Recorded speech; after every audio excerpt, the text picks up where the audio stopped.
Baghdad, November 22nd, 2003. Officially, the war in Iraq has been over for months, but the country is violent and unstable. No one feels safe.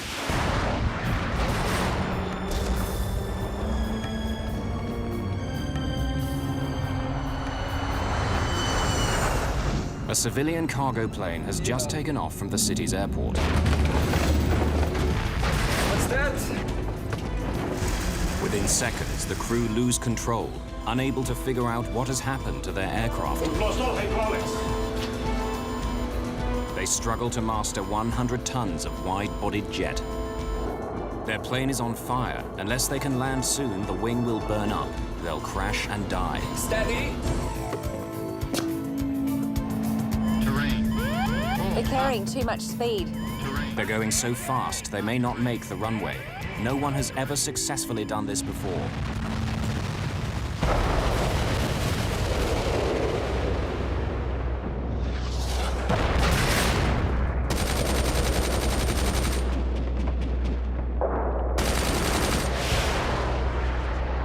By November 2003, the American-led coalition has been in charge of Iraq for 6 months. The Iraqi army is defeated. Saddam Hussein, the deposed president, remains in hiding. Ominously, the main threat is now from secret armed groups. They're targeting civilians, both Iraqi and foreign, in order to make the country unstable, perhaps even provoke a civil war. They have plundered Iraqi army stores for every infantry weapon there is, even surface-to-air missiles. Baghdad is a very dangerous place.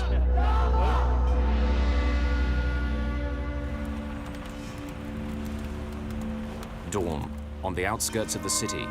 Claudine Vernier-Pallier from the French weekly magazine Paris Match, with her photographer Jérôme, is going to a secret meeting with Iraqi terrorists. She's after the story that everyone wants. Who are they? What do they want? The previous day, she had met the leader in a hotel room. He called himself Abu Abdallah, but no one knew his real name. Evidently, this man was very, very determined to stop at nothing, to show the Americans that he wanted no more of them, at least not their military tactics.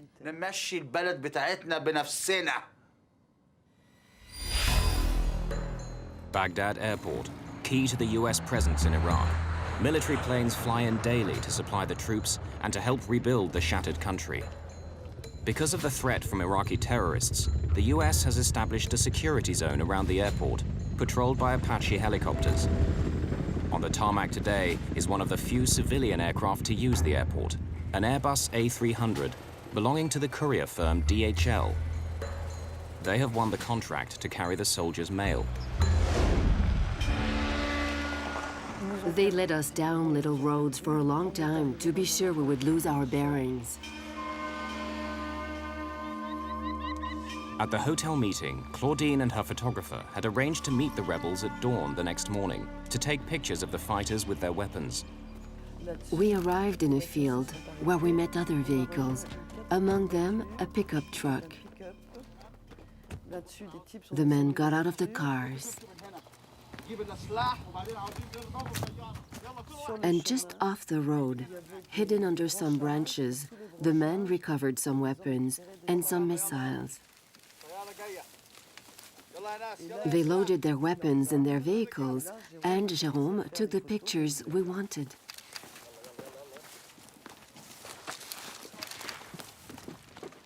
The journalists have got the story they came for, but Abu Abdallah is not finished with them yet. He tells them to follow. They don't know where.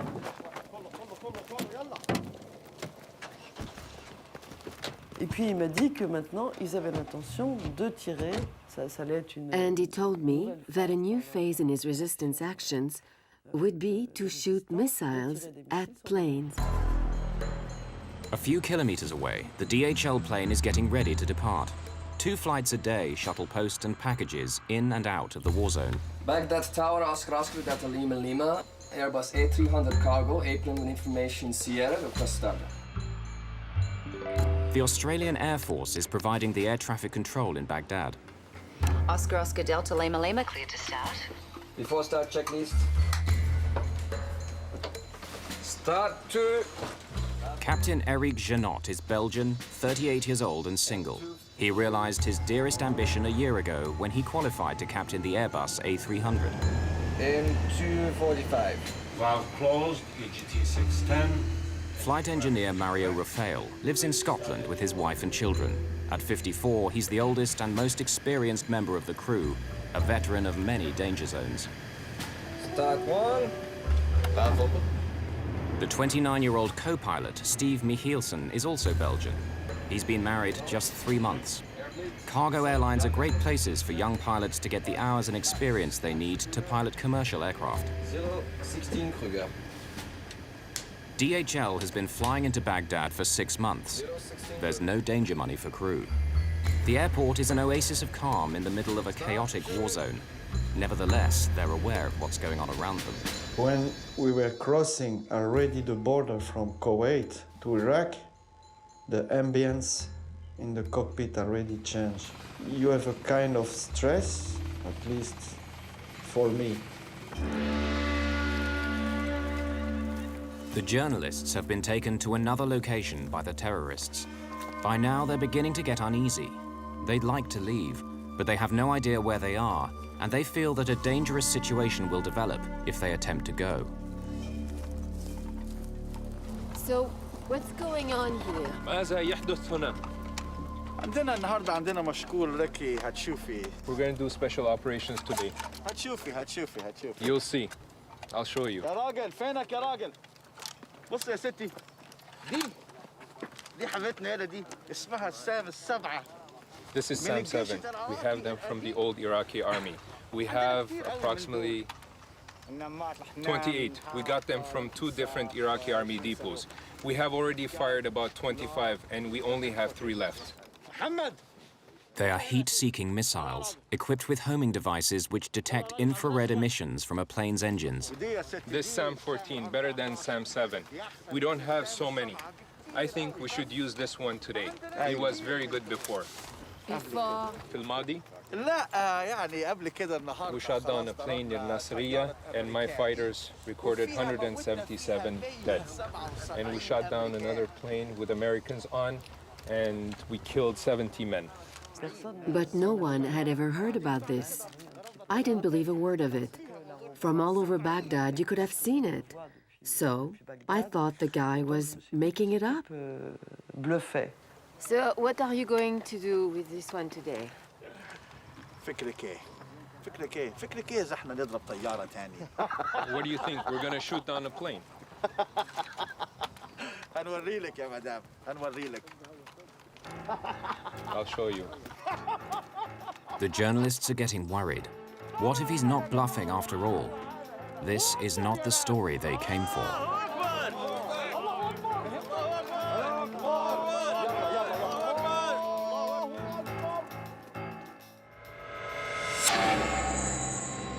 It's early in the day at Baghdad Airport. A DHL Airbus A300, carrying letters home from US soldiers, is just departing. The crew is unaware that just a few kilometers away, a terrorist group has its own plans for the aircraft. Oscar Delta Lima Lima, cleared for takeoff. Take off. The plane is a 24-year-old airliner converted to carry cargo. Its first stop will be the Persian Gulf state of Bahrain. It's a journey they make twice a day. 100 knots. V1. Rotate. V2. Positive climb. Despite the calm in the cockpit, the crew knows that below 3,000 meters, they're vulnerable to attack from the ground. So far, no plane in Iraq has been hit with a surface-to-air missile, but it's known that the terrorists now have such weapons. It's a strange ambience, it's a strange feeling. Between the time you take off and you reach 10,000 feet, you know that you are in danger. Gear up. Gear up. No lights.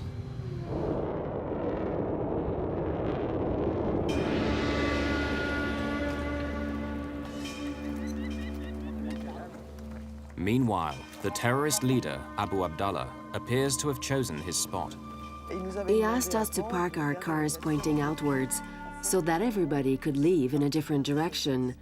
That's when I should have realized that the bluffing was over.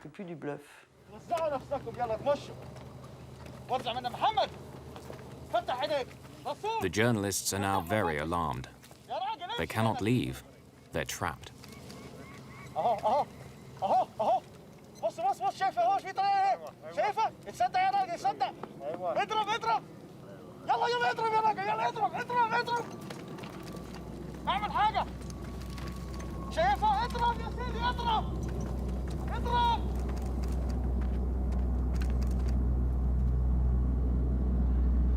This is video shot by the terrorists themselves. They'll deliver it to the media in Baghdad the next day.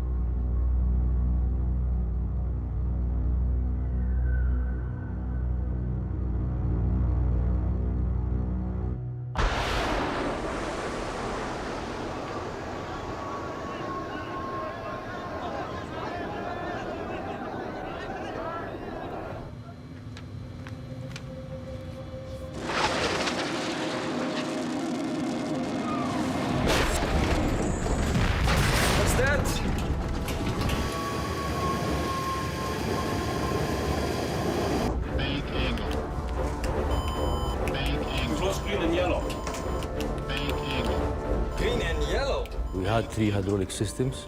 They are identified by color, which one is the green and yellow and blue. Big jets depend on hydraulic power. Hydraulic fluid runs inside pipes throughout the aircraft. When the pilots move the control column, pistons push the fluid in the pipes to climb, descend, or turn the plane. With no hydraulics, pilots have no way to control their flight. The missile has exploded in the wing, where the pipes filled with hydraulic fluid are now draining. It's like driving a car at speed and suddenly losing the steering wheel. What do we do? What do we do? What we do? What could I answer? What could I answer to him? It was a very, very difficult question he asked me. My initial reaction was, ooh, we have to do something, and I asked to the captain, like, what shall we do, or any ideas or something, and he said, his initial reaction was, we have to go back. A big jet can survive with one of the 3 hydraulic systems knocked out, maybe even 2. But all 3? None of the controls will work, period. Blue is good. I think we hit something.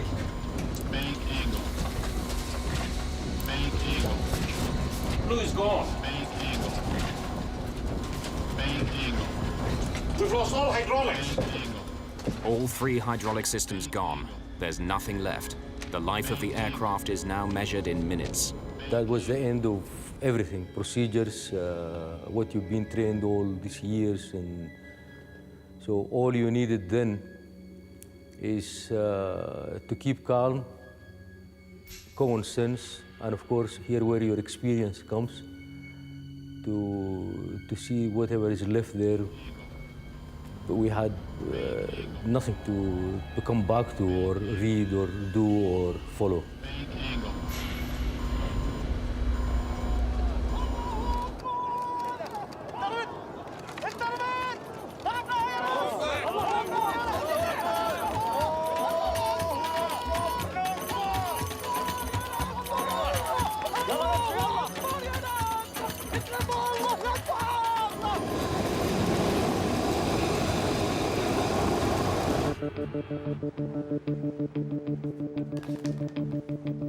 That DHL is in trouble.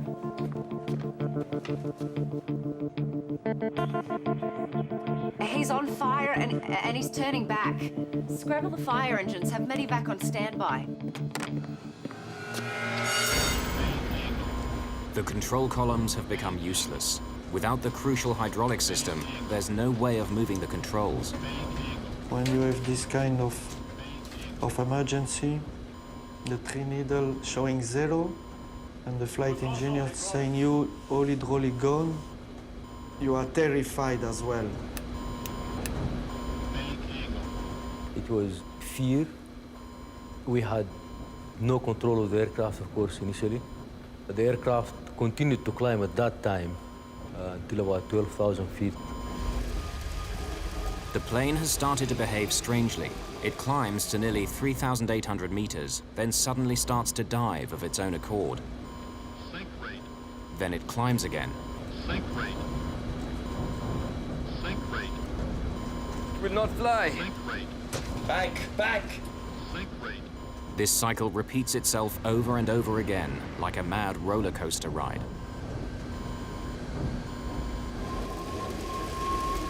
The crew can't stop the plane's wild gyrations. They're still airborne, but somehow they must regain control.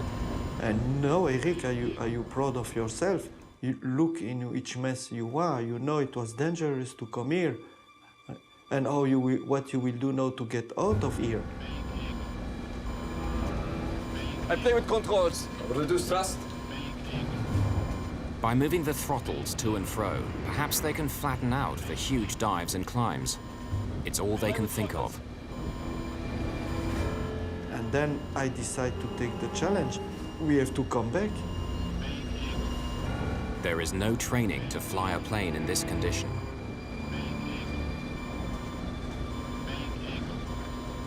So from that time on, all the books and the procedures and this, they're out of the window.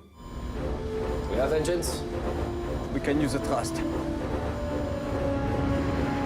All they have left are the two engines, which are undamaged. But how do you fly and land a plane with engines alone? No airliner has ever done it.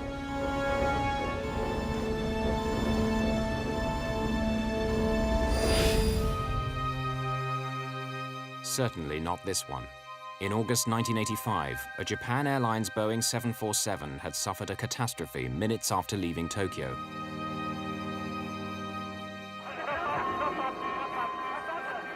The bulkhead at the back of the cabin burst open. The force of the rushing air blew off most of the tail fin and cut all the hydraulic lines. Without hydraulic power, the pilots of the 747 were little more than passengers themselves. A jet with 524 people on board, flying over the mountains of central Japan, was virtually helpless, swaying in the sky like a drunken bird. It really could be considered a miracle that the pilots were able to keep the airplane flying for 30 minutes or more after having lost all the hydraulics in their flight controls.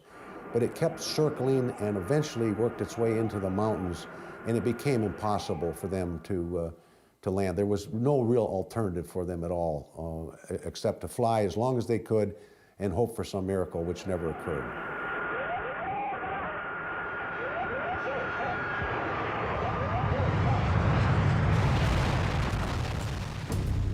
When the 747 hit a mountain, it was the worst single crash in aviation history. 520 people died. Can the DHL crew succeed where the Japanese pilots failed? The first task is to try to calm the wild plunging of the aircraft. The airplane will tend to go into what's called a phugoid in the vertical mode. It will descend, speed up, therefore pick up more lift, then it would climb, pitch up and climb. It would slow down, lose lift, and so it would go into this, and it was very difficult for the pilots to control that. They have to do it by using engine power alone, the only thing they have left. They find that if they reduce engine power, the plane's nose drops and they begin to gather speed. If they then push the throttles forward, the nose comes up and they start to climb. But they have to learn precisely when to increase and decrease power.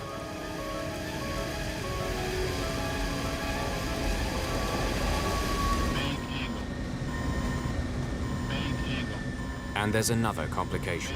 The damage to the left wing is creating drag on that side and pulling them round the left in a wide circle. One of the most difficult things to master, to keep the pitch attitude in a normal way, was already difficult enough. And now, on top of this, we had to use asymmetrical thrust because the airplane was banking to the left all the time. There was a part of the left wing which was gone. Bank! So they not only have to move the throttles back and forth to flatten out the plane's roller coaster motion, but also try to apply more power to the left engine to compensate for the damaged wing, which is causing it to lose lift. After several minutes of violent pitching up and down, the crew managed to flatten out the flight path. Even after we've learned how to fly it using the throttles, we still went through, I would say 3 to 4 times, we went through almost uncontrollable condition, you know, couldn't control the airplane, like very steep dives and banks. By now, the crew realize that they've been hit by a missile somewhere on the left wing. Their Airbus has become the first civilian aircraft casualty of the war. I knew we were on fire, that I knew it. So my intention was to come back and land the aircraft. And also, we were afraid, I was afraid to be shot a second time.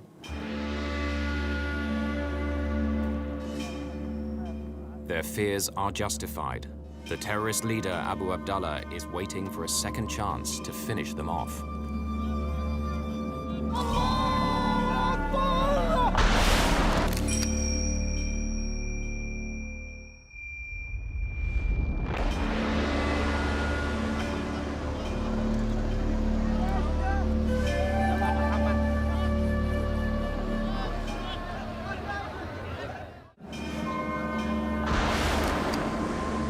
Iraqi terrorists have fired a missile at a civilian plane near Baghdad airport. The left wing is on fire and the crew is in desperate trouble. Now the terrorists aim to finish it off. They launched a second missile that missed the plane this time. And then he told everyone, "Let's go." And we all left quickly.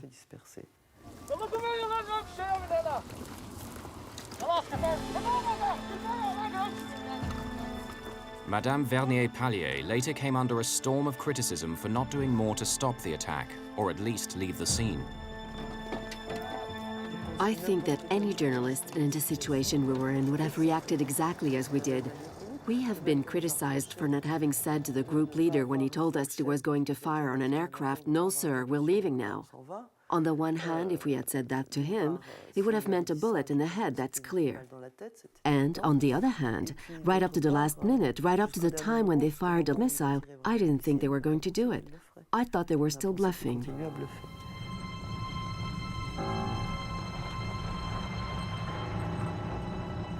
While we were trying to find our way back with our chauffeur, we saw that the plane, its left wing was on fire. It was now turning like this.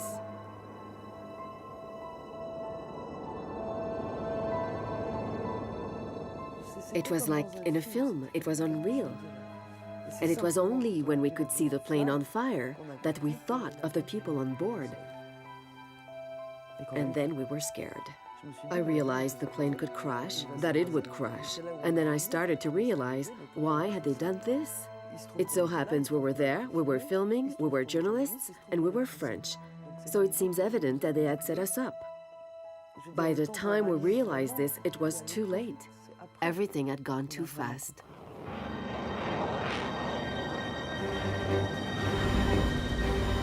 The crew knows nothing of the second missile. Charlie 2-1. Hey, Gramps, did you guys say there's an aircraft on fire? This remarkable video, seen here exclusively for the first time, was shot with the infrared heat-sensitive camera of a US Apache attack helicopter. Apaches routinely patrol the area around the airport, watching out for terrorists. Take timer 5-4, tower. Roger, 5-4 is observing the aircraft inbound under our sighting system. He's got, appears to be a fire on his far left engine. The intense heat of the fire on the Airbus shows up as a blur on the helicopter's heat-sensitive camera. That's Lima Lima tower. We have a bit of problems controlling the aircraft. There was a helicopter flying, and he could see that the fire was not from the engine, but it was from the left wing. So it gave Mario the opportunity to ask the tower again if they could still see some flames or smoke coming from the airplane. Could you confirm if there's smoke coming from the aircraft or fire or anything like that? Tower Dragon Timber 5-4. You can still see smoke and flame coming from the left tip of the left wing. Okay, the left wing tip fire and smoke, huh? That's affirmative. Thank you.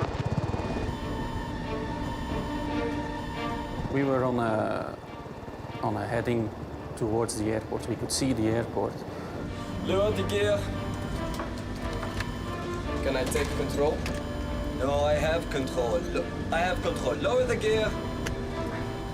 With no hydraulic power, Mario has to crank open the landing gear doors and let the wheels drop down by gravity alone. The captain said, in fact, we have to land, and he called for the gear down, which is quite a normal thing to go and land.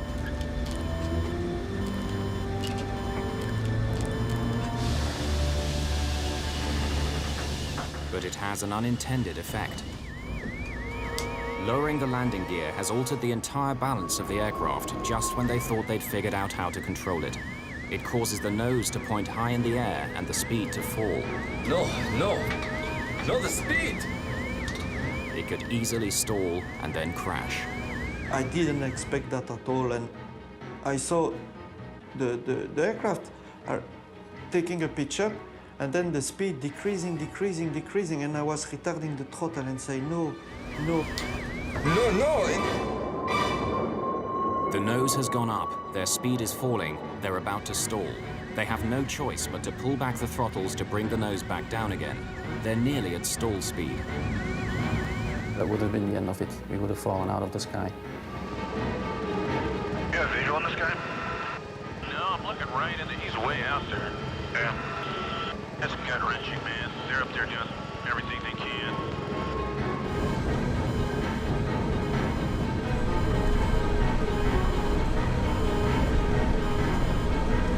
I was afraid that maybe one wing we stole, and this time it's finished. I think I'd rather try to crash on a runway than crash into the desert. Yeah, trying to land on a runway where you can just belly up in the desert and the sand would probably put out any fire.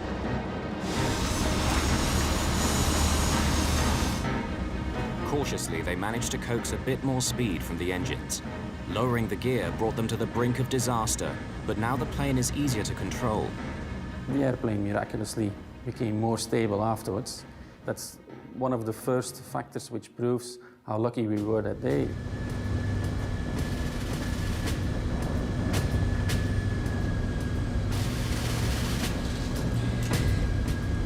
Let's land. Tower Delta Lima Lima. Oscar Delta Lima Lima, Baghdad Tower. Can you make approach now? Runway is clear for landing. The Apache helicopter has been joined by others who are powerless to do anything but provide information to the stricken DHL plane. It looks like you might be too high again. I'm still looking up at the flare. Come on, buddies. You could hear other aeroplanes talking at the same time. Oh, crap. And that on its own was a bit difficult. Oscar Delta Lima Lima. Could you please clear 33 left for us as well? Because I think we don't have flight controls as well. Oscar Delta Lima Lima, runway 33 left is available as well if you need to land there. Okay, keep both runways open for us. No more talking, bye.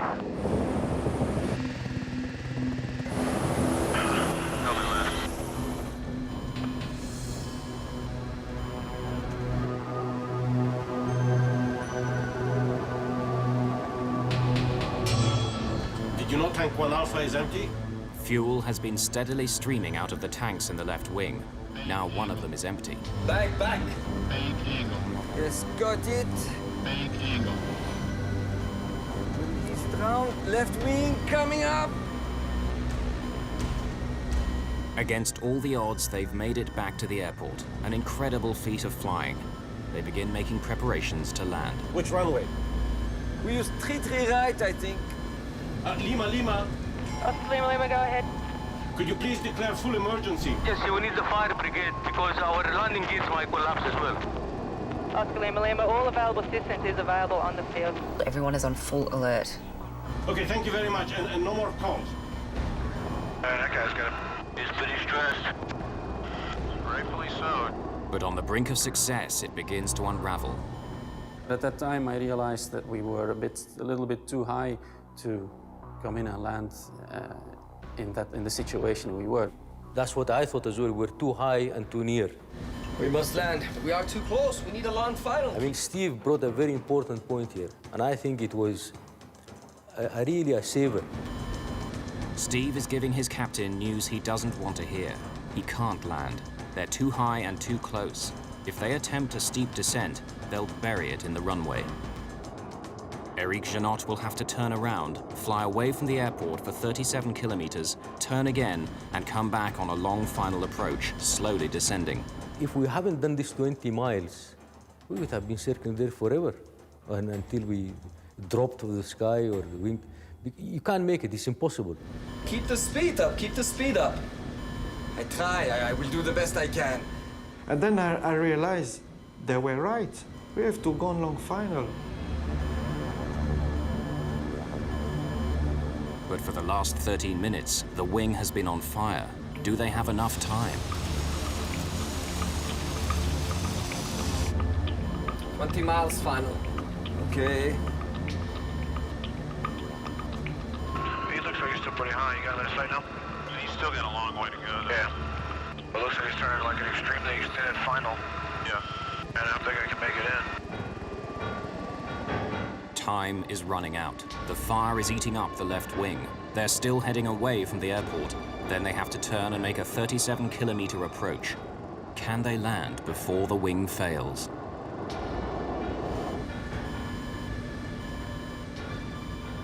If, for argument's sake, we stayed another 15 minutes in the air with that fire still burning, and maybe that tip of the wing would have broken off, and again, the results would have been disastrous.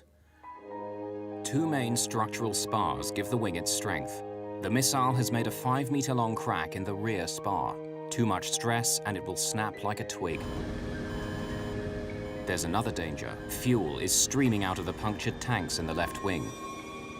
If the tanks run dry, an engine will stop and they'll crash. We were controlling the bank and the pitch of the aeroplane using the two engines. So if we had lost one engine, then we couldn't do anything with the other engine. So the end result would have been disastrous. Despite the fire, the crew's confidence is growing. Now they have some control over the plane, but the prospects for a safe landing are not good. This is the closest any commercial jet has got to a safe landing with no hydraulics. In 1989 in the United States, the crew of this United DC-10 lost all their controls after an engine blew up, and turbine blades shredded the hydraulic pipes. The pilots managed to regain some control, moving the throttles backwards and forwards like the DHL crew. There were 296 people on board. But at the last minute, as they approached the small provincial airport of Sioux City in Iowa, disaster.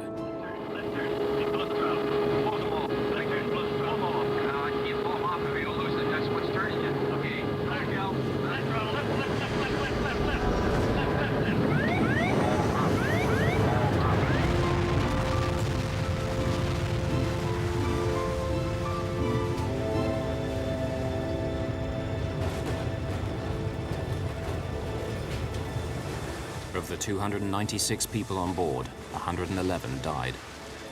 So within 4 years, 2 major airliners had crashed because a loss of hydraulics had crippled the planes, killing 631 people.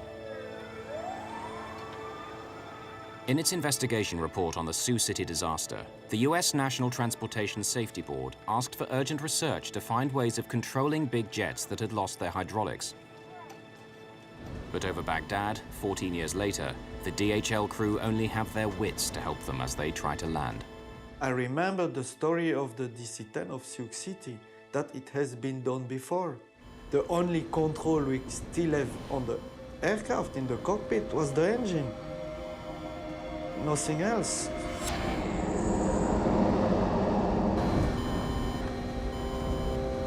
The crew are now 28 kilometers away from the airport, getting close to where they will turn in order to make their long final approach to the runway. 15.2.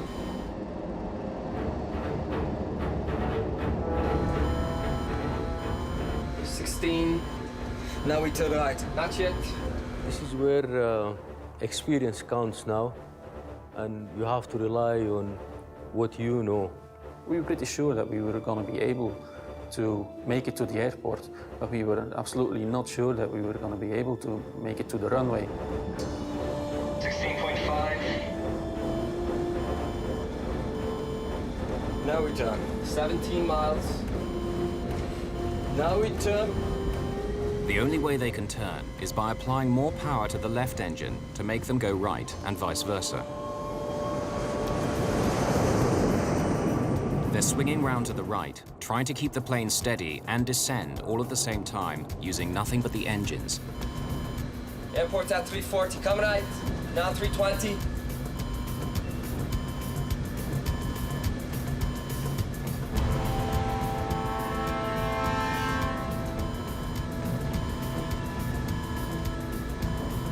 Speed?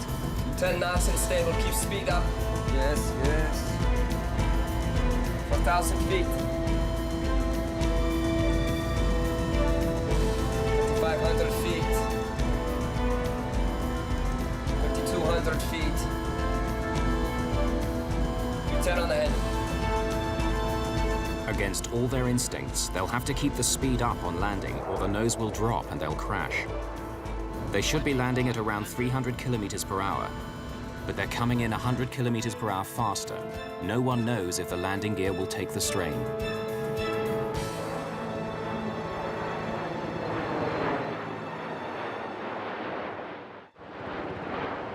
As they reach 120 meters, the hot air from the ground and strong wind blowing across their flight path upset all their plans. The wind coming from the left and the turbulence, we were drifting to the right. That's where the airport building was.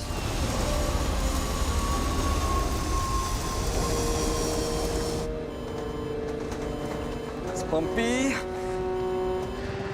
As the plane approaches the runway, the nose is pointing dangerously low and the left wing is dropping.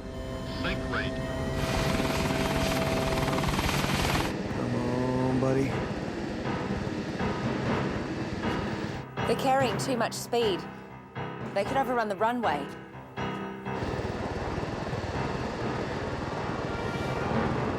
Sink rate.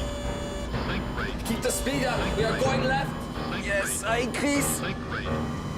50. If we go to Iceland landing, maybe off the runway. They are landing 3-3 left. Fire trucks on standby, medevac on standby. I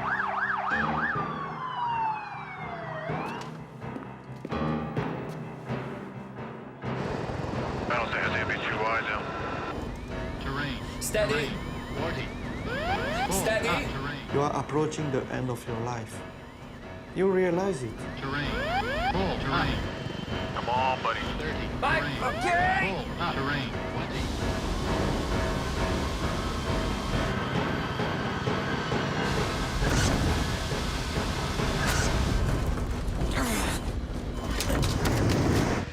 Oh.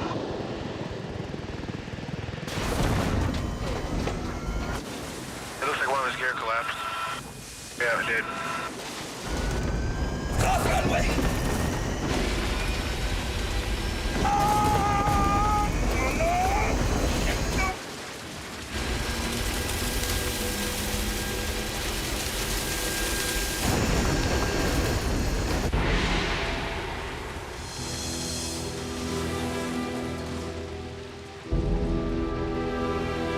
He's in the dirt. Dirt, or did he just come off the runway? That's what's left of him.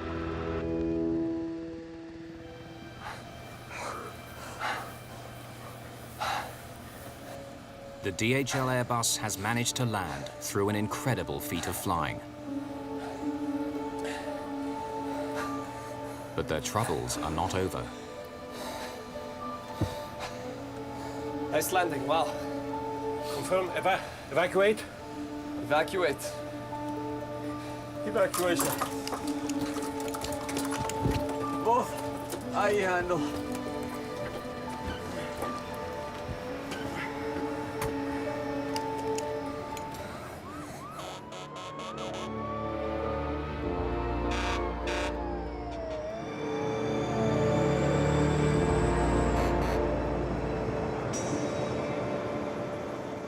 A final irony.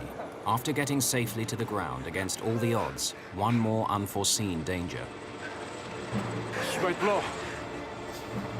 Hey guys, don't move!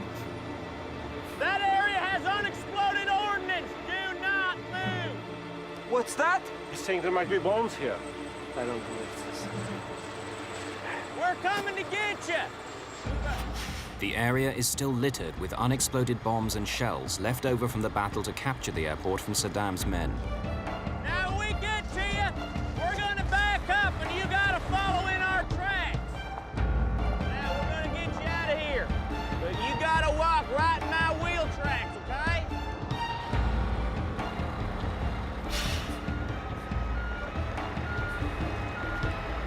Keep coming. Keep coming, it's not much further now.